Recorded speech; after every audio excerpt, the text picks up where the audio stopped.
Hi, I'm James Vincent Mcmorrow, and you're watching UBR TV.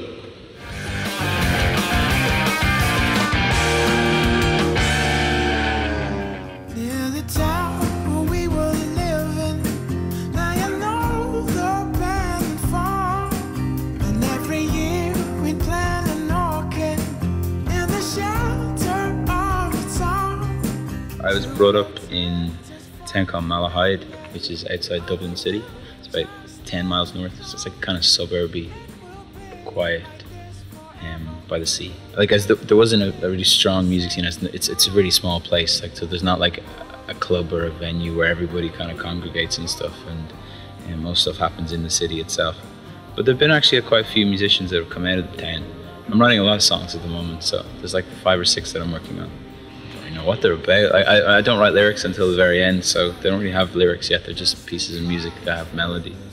So they could be about anything at this stage. But I'm starting to work on the second record, so there's lots of songs flying about at the moment.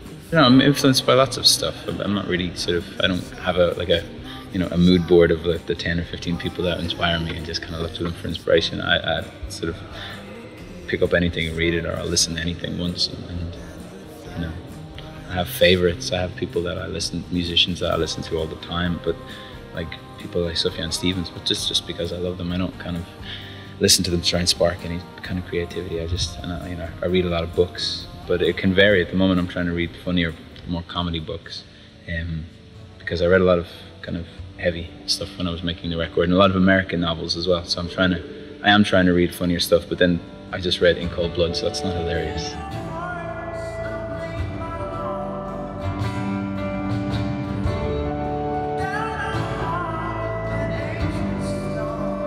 For the rest of your life, I don't know, probably the Illinois record by Sufjan Stevens. I think it's a pretty complete record. I don't think there's anything that I'd change about it, but then if I had to listen to it for the rest of my life, I don't know if I feel the same. I like Boxer by The National as well. That's a pretty perfect album in my mind. And older records as well. I mean, After the Gold Rush is a pretty perfect album. There's lots of perfect records in the world. One of those 3. I've signed to lots of different people. In the UK, I've signed to a new label over here, actually called Believe Digital. It's the first thing that they've put out. They're like a French label that go out through EMI, and then they are a new company here. This is the first release that they've ever put out, and then I'm published by EMI as well. And in America, I'm signed to Vagrant Records. In Canada, there's so many. It's like because I put the record out myself, and then I kind of licensed it. So every country has a different label, really, which is a good way to be, I find. It keeps everybody interested. I mean, everything changes when you sign with someone, for better or worse. Everything will fundamentally change as a musician for you, because you suddenly are presented with all these other options and all these other pitfalls. For me, it was great because I was coming from nowhere, so I mean, everything was a win.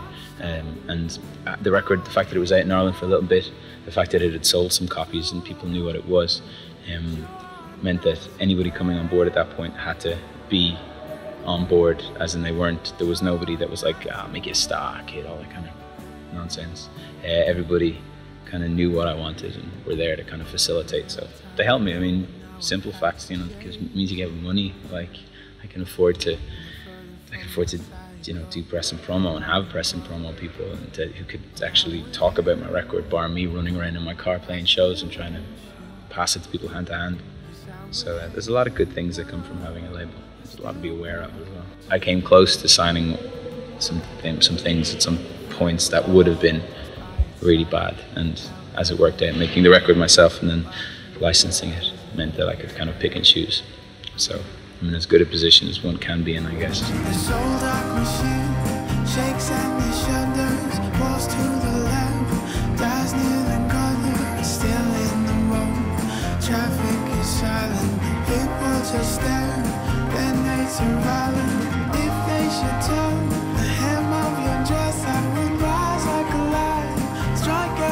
We played with Arcade Fire this year. That was pretty great, and it was like there's a really famous festival in Switzerland called the Montreux Jazz Festival, which is like as old as the hills. It's like, it was set up by, I think Miles Davis was one of the first like patrons of it, and Quincy Jones kind of is like it's one of those historically famous things, and Montreux is where like Freddie Mercury lived, and a lot of famous records were made there.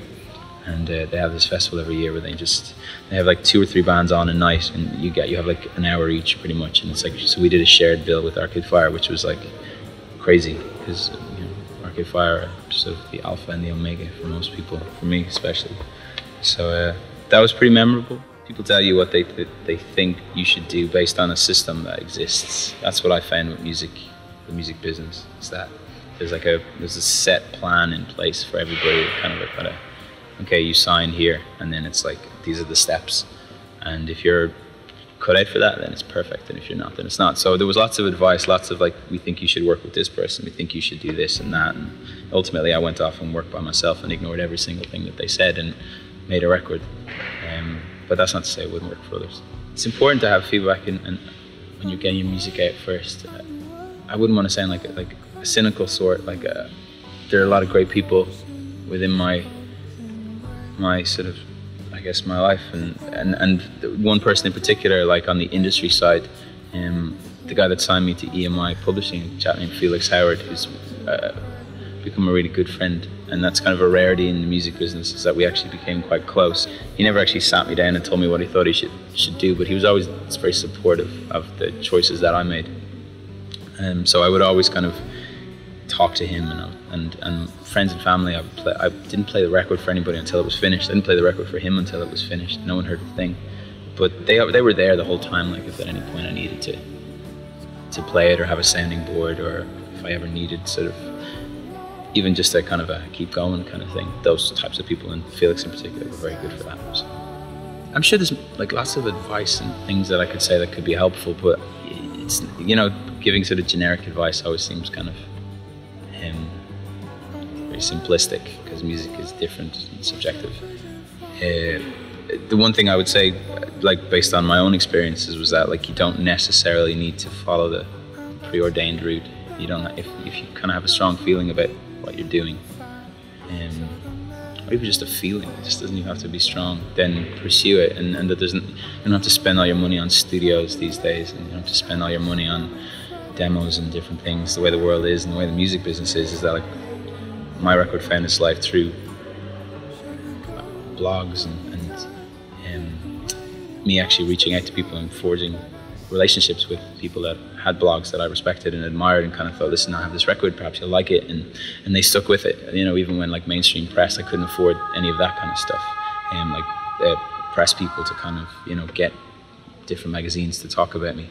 They were always the bloggers, because they're not getting paid, they do it for the love, and that's the key thing. Is that anybody out there that like pursues a career in music, whether it's interviewing people or writing reviews of records, if they're doing it for love and not for money, then you have a chance of getting them to listen to it. And everybody, they have audiences.